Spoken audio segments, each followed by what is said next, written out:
உங்களுக்கு ஒரு கதையை சொல்கிறேன்.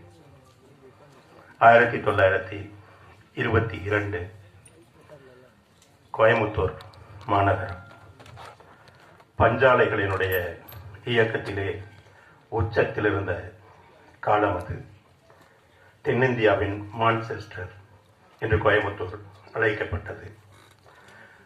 அங்கே ஏராளமான பஞ்சாலைகள் இயங்கிக் கொண்டிருந்தன. அவற்றில் ஒன்று ரங்கவிலாஸ் நூற்பு ஆலை. அந்த ஆலையில் ஆயிரக்கணக்கான தொழிலாளிகள் வேலை செய்து கொண்டிருந்தார்கள். இப்போது இருந்தது போல தொழிற்சங்கங்கள், தொழிலாளர் நல சட்டங்கள் எல்லாம் அப்போது இல்லை. 15 மணி நேர வேலை, ஒரு மாதத்திற்கு 15 ரூபாய் சம்பளம். 15 மணி நேரம் என்பது இன்னும் கூடுதலாக ஆகலாம். அதற்காக எந்த ஊக்க ஊதியமும் வழங்கப்படாது அப்படின்னு கேட்டார்.